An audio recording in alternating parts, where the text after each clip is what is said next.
कि भैया इंग्लिश में मैं कितनी भी मेहनत कर लूं, कितने भी ग्रामर के रूल डेली रट लूं, डेली एडिटोरियल ही क्यों ना पढ़ लूं, भैया इंग्लिश में बिल्कुल भी कॉन्फिडेंस नहीं आता। उल्टा जब मैं इंग्लिश के क्वेश्चन बनाने जाता हूं या बनाने जाती हूं, मेरी नेगेटिव मार्किंग बहुत ज्यादा हो जाती है और कॉन्फिडेंस फिर बढ़ने की बजाय और ज्यादा कम हो जाता है, इंग्लिश में और ज्यादा डर लगने लग जाता है। ठीक है, मतलब ये वाला डाउट ना आप में से सारे स्टूडेंट्स के मन में कभी ना कभी जरूर आया होगा भाई, फिर चाहे आप हिंदी मीडियम के स्टूडेंट हो या आप इंग्लिश मीडियम के ही स्टूडेंट क्यों ना हो, पर फिर भी जो हम इंग्लिश के क्वेश्चन बनाने जाते हैं कॉन्फिडेंस के साथ, हमारी नेगेटिव मार्किंग उल्टा ज्यादा हो जाती है। मतलब सारे लोगों के साथ कभी ना कभी ये जरूर हुआ है। और अभी हमारे दिमाग में पता है क्या चल रहा होता है, यार वो फला फला मैडम ने तो ये बोला था कि ये सारी चीजें कर लो तुम्हारी इंग्लिश अच्छी हो जाएगी, यार 2 महीने हो गए मैं तो सारी चीजें कर रहा हूं, मेरी फिर भी इंग्लिश अच्छी नहीं हुई, मुझे आज भी इंग्लिश से डर लगता है, तो भैया अब मैं और क्या करूं कि मेरी इंग्लिश में मेरा ना डर खत्म हो जाए। तो आज मैं जो चीजें तुम्हें यहाँ पे बताने वाला हूं ना, बस वो उस चीज के लिए बता रहा हूं कि जो तुम्हारा इंग्लिश में डर है ना, इसको पूरी तरीके से खत्म करना है। ठीक है, और ये मैं सारी वो चीजें बताऊंगा तुम्हें लेवल वाइज कि भाई आज तुम किस लेवल पे हो, बिकॉज वो टीचर आपको बता रहे हैं, वो बात बिल्कुल सही है, बट वो आपके लेवल को नहीं जानते। तो आज मैं जो आपको चीजें बताऊंगा वो लेवल वाइज बताऊंगा कि आप किस लेवल पे हैं, तो आपको किस टाइप की चीजें करनी चाहिए, रीडिंग को कितना टाइम देना चाहिए, वोकैबुलरी को कितना टाइम देना चाहिए, ग्रामर को कितना टाइम देना चाहिए। ठीक है, अब देखो क्या होता है यहाँ पे, मोटा मोटा आप समझो तो जो हमारा बैंक एग्जाम में जो इंग्लिश पूछा जाता है ना, वो मेजॉरिटी हमारा आता है रीडिंग बेस्ड। ठीक है, रीडिंग बेस्ड का मतलब क्या होता है, यहाँ पे जितना भी हमारा इंग्लिश पूछा जाता है ना, उसमें मेजॉरिटी जो क्वेश्चंस आपके आएंगे वो रीडिंग से डायरेक्टली आएंगे। क्या क्या आता है भाई, यहाँ पे हमारा आता है सबसे पहले पैसेज वाले क्वेश्चन, रीडिंग कॉम्प्रिहेंशन वाले क्वेश्चन आ गए, आपका पैराजंबल वाले क्वेश्चन आ गए, आपके क्लोज टेस्ट वाले क्वेश्चन आ गए, इसके अलावा आपका जो वाला आता है सेंटेंस रीअरेंजमेंट वाले क्वेश्चन आ गए, वर्ड स्वैप वाले क्वेश्चन आ गए, सेंटेंस कनेक्टर्स वाले क्वेश्चन आ गए। मतलब ये सारे अलग अलग वैरायटी के क्वेश्चंस होते हैं ना, ये डायरेक्टली इनडायरेक्टली आपका डायरेक्टली रीडिंग से बेस्ड होते हैं, रीडिंग के ऊपर होते हैं। इसके अलावा जो वोकैब वाले क्वेश्चंस होते हैं वो भी कैसे ना कैसे, देखो वोकैब में क्या होता है भाई, वोकैब में वर्ड्स आते हैं, वही वर्ड्स आते हैं जो हम रीडिंग में कवर करते हुए चलते हैं। ठीक है, तो मतलब वोकैब भी इनडायरेक्टली आपका रीडिंग से रिलेटेड हो गया। और वहीं अगर ग्रामर की भी मैं बात करूं तो देखो ये बात आपको पूरे यूट्यूब पे कोई नहीं बताएगा मुझे छोड़ के, भाई तुम्हें ग्रामर में ज्यादा टाइम देने की जरूरत नहीं है, उल्टा रीडिंग जितनी ज्यादा करोगे तुम्हारा ग्रामर खुद ब खुद इंप्रूव हो जाएगा।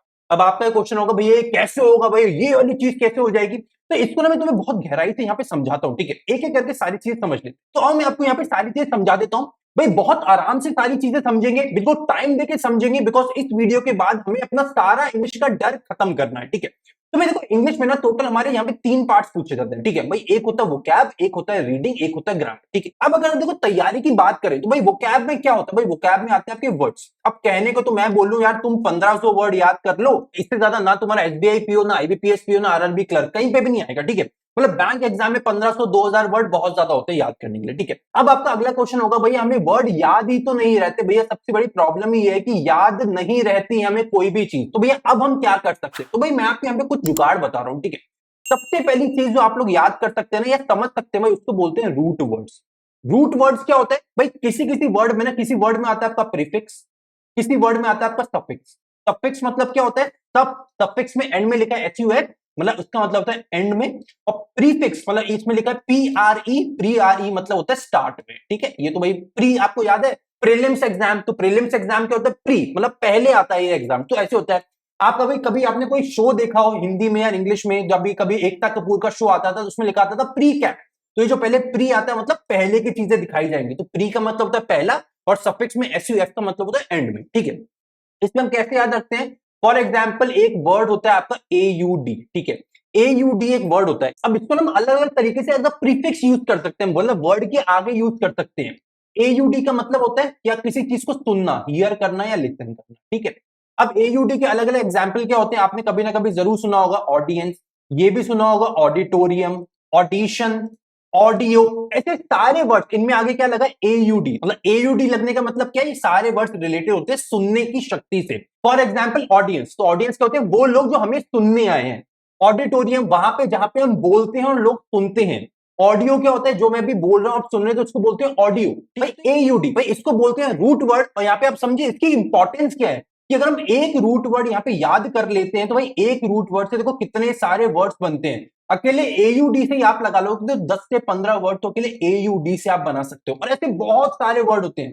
भाई एक वर्ड होता है रूट वर्ड होता है बीन, एक होता है मोन, ऐसे करके बहुत सारे अलग अलग आपको रूट वर्ड्स मिलेंगे। अब हमारा क्वेश्चन, भैया ऐसी कोई किताब आती है इसमें मैं सारी चीजें पढ़ सकते हैं, भैया किताब आती है तो बचपन में जरूर उसका नाम सुना होगा, वर्ड पावर मेड इजी। तो ये किताब है, बहुत अच्छी किताब है, तो मतलब अब इसमें सारे आपको रूट वर्ड्स मिल जाएंगे, बहुत प्यारी किताब है, तो आप लोग इसको यूज कर सकते हैं। थोड़ी मोटी किताब है पर हाँ थोड़ा डर लग सकता है, पर उसमें सारे के सारे वर्ड्स आपके कवर हो जाएंगे, तो आप लोग वर्ड पावर मेड इजी को यूज कर सकते हैं, बहुत अच्छी किताब है। बट अगर आपको लगता है कि भैया इसके अलावा और क्या तरीका है, तो भाई हमने अपनी वेबसाइट पे alphabanker.com में फ्री में आपको सारे दिन एक एक रूट वर्ड याद करवाएंगे, ठीक है भाई। फॉर एग्जांपल मैं यहाँ पे आपको दिखाता हूँ भाई, ऐसी पूरी आपको एक पीडीएफ हर दिन के डेली आपको पीडीएफ मिलेगी। इसका नाम होता है कॉन्सेप्ट ऑफ द डे, ठीक है भाई। यहाँ पे आप नीचे आ जाएंगे तो हमने देखो यहाँ पे डे 6 पे इसको कवर करा था, तो हमने क्या रूट वर्ड कवर करा है, बीन, BEN। ऐसे नीचे जाएंगे तो बीन का मतलब क्या होता है, यहाँ पे आपको मिलेगा गुड या वेल, मतलब कुछ अच्छा करने को हम बोलते हैं बीन, BEN। क्या क्या वर्ड्स हो सकते हैं, नीचे आपको वर्ड के यूसेज मिल जाएंगे, मतलब अगर आपने एक वर्ड एक बीन याद कर लिया रूट वर्ड, तो कितने और वर्ड याद कर सकते हो भाई। बेनेवोलेंट, बेनेवोलेंट का मतलब क्या होता है, शोइंग काइंडनेस या गुडविल, किसी के साथ अच्छाई करना, इसको बोलते हैं बेनेवोलेंट। बेनिफिट, ये वर्ड सबने सुना होगा, बेनिफिट मतलब खुद का फायदा करवाना, बेनिफिट। बेनेडिक्शन, जैसे एडिक्शन होता है ना, वैसे खुद के साथ होता है बेनेडिक्शन, खुद को अच्छा फील करवाना। एक मतलब होता है वेल विशेस देना, सबको ब्लेसिंग देना, ऐसे करके बहुत सारे, देखो कितने वर्ड्स हैं।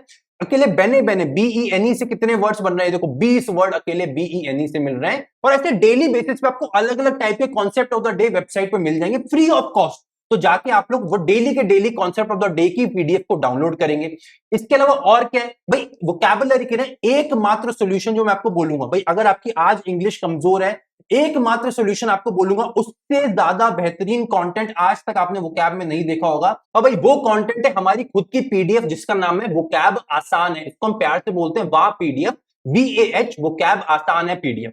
भाई इस पीडीएफ की खासियत क्या है भाई, यहाँ पे मैं आपको दिखाता हूँ, नीचे आते जाओ भाई। फॉर एग्जाम्पल मैं कोई अच्छा सा वर्ड दिखाता हूं तुम्हें, देखो यहाँ पे क्या है भाई, ऊपर वर्ड दिया है, फिर यहाँ पे उसके निमोनिक मतलब देसी जुगाड़ है, फिर सिनोनिम है, फिर एंटोनिम है, फिर यूसेज है, और नीचे फोटो है। तो इसकी खासियत क्या है मैं तुम्हें समझाता हूँ भाई। फॉर एग्जाम्पल एक वर्ड होता है ओबीज, ओबीज का मतलब क्या होता है सबको पता होता है, मोटापा। मोटापा भैया हमें तो याद नहीं रहता, पर कैसे याद रखूं, तो मैं तुम्हें एक तरीका बताता हूँ भाई। ओबीज को याद करने का मतलब क्या, मीनिंग क्या है, वेरी फैट, बहुत मोटा। इसको तुम याद कैसे कर सकते हो, कीवर्ड बनाओ इसका, कीवर्ड देखो यहाँ पे लिखा है ओ 20, BEST। तो हमने कैसे याद करा, ओ भैंसे, भैंसे हम किसको बोलते हैं, मोटे लोग होते हैं ना, तुमको टॉन्ट मार के हम क्या बोलते हैं, ओ भैंसे इधर। मतलब अच्छा नहीं लगता, डेरोगेटरी है, पर मैं याद करने का आपको तरीका बता रहा हूं। तो इसका जुगाड़ क्या है, निमोनिक क्या है, मोटे आदमी को हम मजाक में ओ भैंसे इधर आ, ऐसे ही तो बुलाते हैं ना। और नीचे देखो फोटो मिल गया तुम्हें, ऐसा मोटा सा एक आदमी, मतलब लेडी है मोटी सी, उससे आप क्या कर सकते हैं, आपको हमेशा याद रहेगा ओबीस का क्या मतलब रहता है। फॉर एग्जाम्पल ऊपर वाला वर्ड देख लो, तो यहाँ पे वर्ड क्या है, फ्यूटिलिटी। भाई क्या तुम्हें अभी मैं पूछूं फ्यूटिलिटी का मतलब बताओ, तो तुम्हें पता है, तुम्हें नहीं पता होगा, पर आज के बाद तुम्हें हमेशा याद रहेगा भाई फ्यूटिलिटी का मतलब क्या। भाई फ्यूटिलिटी का मतलब होता है यूजलेस, या फिर मतलब बिल्कुल नाकारा इंसान, बिल्कुल यूजलेस चीज होती है ना, उसको हम बोलते हैं फ्यूटिलिटी। अब तुम्हें याद कैसे रहेगा, इसका कीवर्ड याद रखो, फूटी। फूटी। निमोनिक क्या होता है, देसी जुगाड़। देसी जुगाड़ देखो यहां से पढ़ो, अगर हम कोई चीज मार्केट से लाते हैं और अगर वो फूटी निकल जाए तो वो हमारे लिए बेकार हो जाती है। तो भाई फ्यूटिलिटी का मतलब क्या है, हमारे लिए बिल्कुल बेकार, यूजलेस चीज। इसको तुम याद कैसे कर सकते हो, नीचे देखो एक फोटो है जहां पे वो बाल्टी है बिल्कुल फूटी हुई है, और क्या तुम इस बाल्टी को कभी यूज कर सकते हो, भाई बिल्कुल भी नहीं, बाल्टी हमारे लिए बिल्कुल यूजलेस है। तो इसका मतलब क्या है, फूटिलिटी का मतलब होता है फूटी हुई चीज जो कि है बिल्कुल यूजलेस। अब बताओ, क्या अगर मैं इस तरीके से तुम्हें डेली बेसिस पे वोकैब याद कराऊं तो तुम्हें डेली याद नहीं होगा। मैं इस तरीके से मैं आपको 1200 से 1500 अलग अलग वर्ड याद कराऊंगा, वोकैबुलरी आसान है पीडीएफ से। आपको क्या करना है भाई, इसके लिए डिस्क्रिप्शन में जाना भाई, क्लिक करना, वोकैब आसान है पीडीएफ, वहां से डाउनलोड आपको मिल जाएगा ऑप्शन, ठीक है। यहां से आई होप कि इसके आगे आपको वोकैब में कभी भी प्रॉब्लम नहीं होगी। मतलब इतनी कोशिश है भाई, इतना जो कंटेंट, स्पेशल कंटेंट आपके लिए लेके आ रहे हैं पूरे YouTube पे, कोई भी बैंकिंग एग्जाम में इस लेवल का, इस टाइप का कंटेंट, यूनिक कंटेंट आपको नहीं देगा। तो उम्मीद है आपको ये कंटेंट पसंद आए, ठीक है। नेक्स्ट बात करते हैं, अच्छा मान के चल रहा हूं वोकैब खत्म हो गया, इसलिए आगे मूव कर रहा हूं अब रीडिंग पे, ठीक है। अब रीडिंग में हमें क्या क्या करना है, देखो तुम जब भी किसी से पूछोगे ना भैया रीडिंग करनी है, रीडिंग करनी है, सब लोग तुम्हें बोलेंगे भैया सबसे पहले तो एडिटोरियल पढ़ना चालू करने पड़ेगा। फिर भैया किसका एडिटोरियल पढ़ना है, भैया द हिंदू का एडिटोरियल पढ़ो, उसके बिना तो मजा ही नहीं आएगा। और जैसे ही तुम लोग द हिंदू का एडिटोरियल उड़ाओगे ना, तुम्हारी आंसू निकल जाएंगे, बिकॉज तुम्हें कुछ भी समझ नहीं आएगा। उसके बाद तुम बोलोगे भैया मुझे 2 महीने हो गए द हिंदू का एडिटोरियल पढ़ते हुए, अब मैं क्या करूं। तो मैं यहाँ पे ना तुम्हें 2 सजेशन दूंगा, ठीक है। सबसे पहली बात, अगर तुम्हारी इंग्लिश बहुत ज्यादा कमजोर है, मतलब तुम्हें इंग्लिश में नॉर्मल इंग्लिश पढ़ने में भी डर लगता है, तो भाई तुम्हें एडिटोरियल उठाना ही नहीं है, और ना तो वो जो सुबह एडिटोरियल वाली क्लास होती है ना, उस क्लास को भी नहीं लेना। तो भैया अब मैं क्या करूंगा, तो भैया आपको ना बहुत सिंपल सिंपल बुक्स पढ़नी है। फॉर एग्जाम्पल क्या, कोई देसी सा नॉवल पकड़ लो भाई, चेतन भगत का नॉवल है वो उठा लो, मतलब जो भी हिंदी, जो भी रॉबिन शर्मा का आपको कोई एक बुक मिल गया, नॉवल मिल गया, वो उठा लो। मतलब जो भी सबसे सरल किताब आपको मिलती है आपको वो उठानी। जैसे मेरे पीछे देखो इतनी सारी किताबें हैं, मैं हमेशा पढ़ता हूँ, देखो टेबल पे हमेशा, ये आजकल ये पढ़ रहा हूं मैं, ट्यूजडेज विद मौरी, बहुत प्यारी किताब है, अगर आपको ये मिलती है तो इसको भी पढ़ सकते हैं।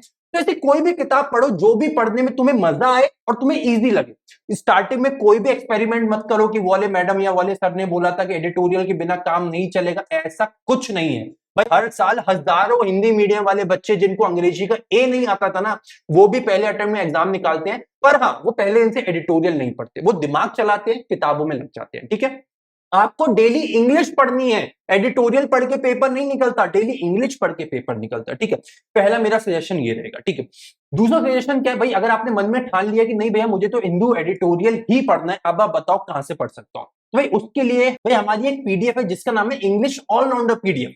अभी पीडीएफ का नाम सुन के तुम्हें लग रहा होगा भैया ऑलराउंडर क्यों लिखा है, तो मैं जल्दी से तुम्हें पीडीएफ दिखा देता हूं जिससे तुम्हें समझ आएगा कि इसका नाम मैंने ऑलराउंडर क्यों रखा है।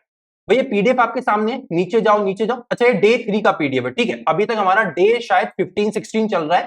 तो यहाँ पे जब आके तुम इंडेक्स देखोगे ना, तो तुम यहाँ पे देखोगे सबसे ऊपर लिखा है एडिटोरियल, और ये आपको एडिटोरियल डेली द हिंदू का जो सबसे अच्छा एडिटोरियल है वो तुम्हें मिलेगा। अब आपको लगेगा यार उसमें तो भैया इतनी मुश्किल वोकैब होगी, हमें टीचर से समझ नहीं आता, तो इस वोकैब इससे पीडीएफ से क्या समझ आएगा। तो भाई मैं तुम्हें गारंटी दे रहा हूं, इस पीडीएफ में मैंने वो चीजें डाली हैं जो कोई टीचर नहीं तुम्हें समझा पाएगा, टीचर से समझ नहीं आएगा। एक महीना मेरे कहने पे, अगर बड़ा भाई मानते हो ना, एक महीना इंग्लिश ऑलराउंडर पीडीएफ से क्वेश्चन बना के देखो, इसको स्टार्ट से एंड तक बना के देखो। एक महीने बाद फर्क नहीं पड़ा ना, मुझे आके गाली दे देना, बिकॉज मुझे पता है तुम्हें इतना ज्यादा बेनिफिट करेगा, एक बड़ा भाई होने के नाते बोल रहा हूं। ठीक है, और क्या क्या मिलेगा उस एडिटोरियल का, डेली तुम्हें हिंदी में समरी मिलेगा, पूरा हिंदी में समरी, सब कुछ एडिटोरियल में क्या लिखा है वो हिंदी में तुम्हें बताएंगे। इसके साथ इंग्लिश में समरी मिलेगा, इसके साथ डेली वोकैब के वर्ड मिलेंगे भाई, 25 से 30 से 35 वर्ड तुम्हें डेली वोकैब के दूंगा, जो कोई टीचर तुम्हें नहीं, मतलब होता ना टीचर समझाते तो समझ नहीं आता, वोकैब, सिनोनिम, एंटोनिम, मीनिंग सब दूंगा। रीडिंग कॉम्प्रिहेंशन के क्वेश्चन दूंगा, इडियम्स एंड फ्रेजेस के क्वेश्चन दूंगा, सेंटेंस इंप्रूवमेंट के क्वेश्चन दूंगा, सेंटेंस कंप्लीशन के क्वेश्चन दूंगा, क्लोज टेस्ट के क्वेश्चन दूंगा, मतलब हर वो टॉपिक जो पेपर में आता है ना, वो सारी चीजें तुम्हें दूंगा। ठीक है, पीडीएफ दिखा देता हूं, देखो यहाँ पे नीचे आओ, ये आपका एक एडिटोरियल है द हिंदू का, देखो सोर्स भी लिखा है द हिंदू, यहाँ पे तुम देख लो। ये पीडीएफ जब तुम देखोगे ना तो यहाँ पे तुम्हें ऐसा दिखेगा भैया थोड़ा रेड है, थोड़ा ग्रीन है, कुछ ब्लैक है, तो इसका क्या मतलब है। तो ये एडिटोरियल देखो इतना लंबा एडिटोरियल है। यहाँ पे जब तुम नीचे जाओगे ना, तो मेरा ना ग्रामर में हमेशा तुम बोलते हो भैया ग्रामर कैसे इंप्रूव हो जाएगी, अभी आपने बोला रीडिंग से ग्रामर इंप्रूव हो जाएगी। यहाँ पे देखो ये जो मैंने ग्रीन में लिखा है, क्या लिखा है ग्रीन में, यहाँ पे क्या लिखा है, red green colouring of word in the sentence indicate subject verb agreement relationship where red denote subject, green denote verb. अब तुम बोलोगे भैया सच्ची बताओ हर दिन ग्रामर, भाई सब्जेक्ट वर्ब अग्रीमेंट बताओ क्या होता है बेटा, भाई वो होता है आपका ग्रामर का एक बहुत इंपॉर्टेंट पार्ट। कितना इंपॉर्टेंट कि भाई ग्रामर के ना 5 क्वेश्चन आते हैं पेपर में, 5 एरर डिटेक्शन के क्वेश्चन, 5 में से स्ट्रेट फॉरवर्ड 2 से 3 क्वेश्चन अकेले सब्जेक्ट वर्ब अग्रीमेंट से तुम बना सकते हो। और यकीन नहीं है तो जाके देख लो, पिछले 5 साल के पेपर उठा के देख लो, 5 में से 2 से 3 question directly subject verb agreement से बन जाते हैं। खुद से बना के देख लो। भाई यहाँ पे लिखा है मिनिस्ट्री, भाई ये क्या है आपका, ये है सब्जेक्ट, तो इसका वर्ब क्या है, हैज। भाई यहाँ पे सब्जेक्ट वर्ब, ये है सब्जेक्ट इट, इसका वर्ब क्या है, लिस्टेड। कांग्रेस सब्जेक्ट, इसका वर्ब क्या है, रिलीज, मतलब लाल रंग से लिखा है सब्जेक्ट, हरे रंग से लिखा है उसका वर्ब। देखो सब कुछ पढ़ लो, रिफॉर्म्स वर्ब, गवर्नमेंट, गवर्नमेंट क्या होता है आपका सब्जेक्ट, उसका वर्ब क्या है यहाँ पे, डिलीवर्ड। मतलब एक महीना इसको पढ़ लोगे ना, सब्जेक्ट वर्ब अग्रीमेंट गांठ बांध के तुम्हें याद हो जाएगा। यहां तक ये सारा हो गया, मतलब यहाँ पे रीडिंग हो गई प्लस आपका ग्रामर कवर हो गया, 2 टॉपिक्स मैंने पहले कवर करवा दिए। इसके बाद आपको यहाँ पे हिंदी में पूरी समरी मिलेगी, कितने पॉइंट्स में मिलेगी, 20 पॉइंट में आपको हिंदी की समरी मिलेगी, मतलब पूरे ऊपर जो भी लिखा है उसको सारा हमने कवर कर लिया छोटे छोटे बुलेट पॉइंट्स में। ठीक है, उसके बाद अगर आपको हिंदी में प्रॉब्लम है तो इंग्लिश में भी दे दिया। और क्या है भैया, वोकैबुलरी दे दो। भैया वोकैबुलरी के हर टीचर हमें 10 वर्ड तो सारे लोग देते हैं, तो इसमें क्या नहीं है, तो भाई यहाँ पे 10 वर्ड नहीं है, गिनते जाओ कितने, 1 2 3 4 12 15 20 25 28 29 30 35 36 क्वेश्चन दे रहा हूं, 36 वोकैब के वर्ड्स दे रहा हूं। और क्या है, उनका हिंदी में मीनिंग दे रहा हूं, इंग्लिश में मीनिंग दे रहा हूं, सिनोनिम दे रहा हूं 3 से 4, एंटोनिम दे रहा हूं 3 से 4, हर वर्ड की इतनी तैयारी करवा रहा हूं। तो अभी तक क्या हुआ, वोकैब हो गया, ग्रामर हो गया, रीडिंग हो गया। अब क्या है, क्वेश्चन की प्रैक्टिस डेली करोगे, रीडिंग कॉम्प्रिहेंशन, और रीडिंग कॉम्प्रिहेंशन ऐसा नहीं है बेसिक लेवल के, आपको यहाँ पे मैं थोड़ा थोड़ा लेवल बढ़ाऊंगा, इन्फरेंस के क्वेश्चन आएंगे, कॉज एंड इफेक्ट के क्वेश्चंस आएंगे, यहाँ पे आपको कंक्लूजन के क्वेश्चंस आएंगे, मतलब प्रॉपर मेंस लेवल के क्वेश्चंस दूंगा। इसके बाद ईडीएम्स एंड फ्रेजेस जो आजकल एग्जाम में बहुत ज्यादा आता है, उसके क्वेश्चन डेली 5 क्वेश्चन आपको मिलेंगे। इसके अलावा और क्या, देखो जाते जाओ, सेंटेंस इंप्रूवमेंट कितना इंपॉर्टेंट टॉपिक है, डेली क्वेश्चन, एग्जाम लेवल के क्वेश्चंस दूंगा लगातार, सेंटेंस कंप्लीशन एग्जाम लेवल के क्वेश्चन, क्लोज टेस्ट भी ले लो भाई, 5 क्वेश्चंस एग्जाम लेवल के आपको यहाँ पे मिलेंगे। मतलब डेली बेसिस पे इतना सारा कंटेंट आपको मिलेगा एक इंग्लिश वोकैबुलरी पीडीएफ में, एक इंग्लिश ऑलराउंडर पीडीएफ में। तो अगर ये दोनों पीडीएफ कर लिए तो इसके अलावा इंग्लिश में कुछ और बनाने की आपको जरूरत नहीं पड़ेगी, इतनी गारंटी मैं ले रहा हूं बड़ा भाई होने के नाते। एक अच्छी से आपको एडवाइस कर रहा हूं बिकॉज ये कंटेंट मैंने खुद बनाया है, तो मुझे पता है कितना इंपॉर्टेंट है। बिकॉज ये कंटेंट मैंने वो चीज सोच के बनाया कि अगर आज से 2-3 साल पहले जब मैं खुद तैयारी कर रहा था, तो अगर मुझे बिल्कुल जब इंग्लिश समझ नहीं आती, जब मैं खुद वो था ना, जब मैं भाई खुद परेशान था, मेरे कितने नंबर आ रहे थे भाई, किसी सब्जेक्ट में मेरे नंबर आते थे इंग्लिश में 3 नंबर, कभी आते थे 7 नंबर, भाई उनको बढ़ा बढ़ा के पता है मैंने कहां लेके गया था कि आखिरी में जब मैं पेपर देता था ना, आखिरी में, तो मेरे नंबर आते थे 23, किसी में आते थे 27, और मेरा परसेंटाइल हमेशा रहता था 97 परसेंटाइल प्लस, हमेशा 97 परसेंटाइल के ऊपर नंबर स्कोर करता था। कैसे भाई, बिकॉज मैं वो तरीका समझ गया था कि कैसे इंग्लिश को क्रैक करा जा सकता है, और वो पूरे तरीके को मैंने अपने इन 2 पीडीएफ में डाल दिया। इन दोनों पीडीएफ का लिंक आपको वीडियो के डिस्क्रिप्शन में मिल जाएगा। मैं ये नहीं कह रहा हूं कि आपको ये दोनों खरीदने ही खरीदने हैं, पर हाँ अगर विश्वास है कि भाई मैं तुम्हारी इंग्लिश अच्छी कर सकता हूं, तो इन दोनों को ले लेना। अब नेक्स्ट हम बात करते हैं भैया ग्रामर में हम कैसे इंप्रूव करेंगे। तो भाई ग्रामर के लिए बहुत सरल सी चीज होती है भाई, देखो सबसे पहले तो मैं ये बोलता हूँ सारे स्टूडेंट्स को ग्रामर में टाइम देने की जरूरत ही नहीं, बिकॉज तुम जैसे जैसे रीडिंग करोगे, स्पेशली जो मैं देखो अभी मैंने तुम्हें ऑलराउंडर पीडीएफ दिखाया, वहां पे तुम रीडिंग करते जाओ, रीडिंग के साथ साथ तुम्हारा ग्रामर खुद कवर होगा, अलग से टाइम देने की जरूरत नहीं। बट स्टिल तुम्हें लगता है कि भैया मेरी इंग्लिश बहुत वीक है, तो अगर तुम्हारी इंग्लिश बहुत ज्यादा वीक है ना, तब मैं तुम्हें बोलूंगा यार 120 रूल्स आते हैं ग्रामर के, उनको तुम उठाओ, याद करना चालू कर दो। क्या भैया 120 रूल्स एक एक करके याद करना जरूरी है? मैं तुम्हें बोलूंगा डेली एक रूल उठाओ, उससे ज्यादा मत करो, एक रूल बस, उससे ज्यादा कुछ नहीं, ठीक है भैया। वो मिलेंगे कहां पे भैया? आप लोग यूट्यूब पे जाओ, फ्री में यूट्यूब पे क्लासेस आपको मिल जाएगी 120 रूल्स ऑफ ग्रामर, आप लोग वो देख सकते हो। इसके अलावा भैया और कहां मिलेगा भाई? मैंने अभी आपको एक फ्री पीडीएफ का नाम बताया था, कॉन्सेप्ट ऑफ द डे वाली पीडीएफ, जहां पे अभी हमने रूट वर्ड देखा था। तो भाई कॉन्सेप्ट ऑफ द डे वाली पीडीएफ में कुछ टाइम, कुछ दिन रुको, आपको 120 रूल्स एक एक करके सारे वो रूल भी याद करवा दूंगा। कॉन्सेप्ट ऑफ द डे मतलब वो आपकी एक जड़ी बूटी लेके आया हूं ना मैं, जो पूरे यूट्यूब पे कहीं आपका और मिलेगा ही नहीं। तो ये 2-3 सोर्सेज हैं जहां पे आप लोग 120 रूल्स याद कर सकते हो। ग्रामर को भैया कितना टाइम देना है डेली? तो भाई ग्रामर को आप लोग 30 से लेके 45 मिनट, आधे घंटे से पौना घंटा दोगे, इससे ज्यादा टाइम आप लोग ग्रामर में नहीं दोगे, ठीक है भैया। हमें रीडिंग को कितना टाइम देना है? तो रीडिंग को आप लोग डेली बेसिस पे आप लोग 1 से 1.5 घंटा देना ही देना, ठीक है। फिर चाहे आप खुद से एडिटोरियल पढ़ो, खुद से नॉवल पढ़ो, या फिर ऑलराउंडर पीडीएफ बनाओ, कुछ भी करो, पर 1 से 1.5 घंटा आप लोगों को डेली रीडिंग को देना है। भैया वोकैब को कितना टाइम देना है? भाई वोकैब को भी सेम एज ग्रामर, 30 से 45 मिनट, आधे से पौना घंटा आपको डेली वोकैब में देना ही देना है। मतलब हमें इस तरीके से अब तैयारी करने की एटलीस्ट हम डेली के डेली 3 घंटे के आसपास इंग्लिश को दे, अगर आपकी इंग्लिश आज बहुत वीक है। और आप में से बहुत सारे स्टूडेंट अभी ये भी सोच रहे हैं कि भैया मैं तो आरआरबी को टारगेट कर रहा हूं, तो वहां तो इंग्लिश आती ही नहीं है। तो भाई मैं तुम्हें वहां बता दूं भाई, वहां पे प्रीलिम्स में इंग्लिश नहीं आती, पर मेंस में इंग्लिश आती है। और अगर तुम ये मान के चलो ना कि भैया मेंस में मैं हिंदी वाला सब्जेक्ट उठा लूंगा, तो मैं तुम्हें बोलूंगा एक बार हिंदी बना के देख लेना, बिकॉज मेंस में ना हिंदी से ज्यादा सरल इंग्लिश आता है।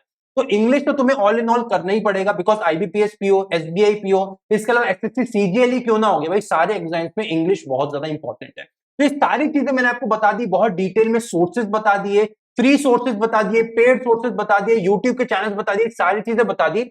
मतलब मुझे ऐसा लगता है इसके बाद कोई भी चीज रह नहीं गई है, बट स्टिल आपको डाउट रहता है कि भैया मुझे ये वाला पॉइंट समझ नहीं आया, ये वाला टॉपिक समझ नहीं आया, तो भाई नीचे का कमेंट सेक्शन 24 घंटे आप लोगों के लिए खुला है। मैं खुद 24 घंटे आप लोगों के लिए अवेलेबल रहने की कोशिश करता हूं, तो छोटे से छोटे डाउट को नीचे कमेंट करके बताइए, और मैं अपनी से पूरी कोशिश करूंगा कि अपने हर छोटे भाई बहन का डाउट जल्दी से जल्दी क्लियर आउट कर सकूं। गाइस अगर आपको ये वीडियो पसंद आए तो इस वीडियो को ज्यादा से ज्यादा शेयर करिए। अगर आपको चैनल को पहली बार विजिट कर रहे हैं तो चैनल को सब्सक्राइब करके जरूर जाइएगा, इस वीडियो को लाइक करके जरूर जाइएगा, बिकॉज आपका छोटा सा सब्सक्राइब करना ना मुझे बेइंतहा मोटिवेट करेगा। तो बने रहिए द अल्फा बैंक का चैनल के साथ, मिलते हैं अगले वीडियो में। Till then take care and bye bye.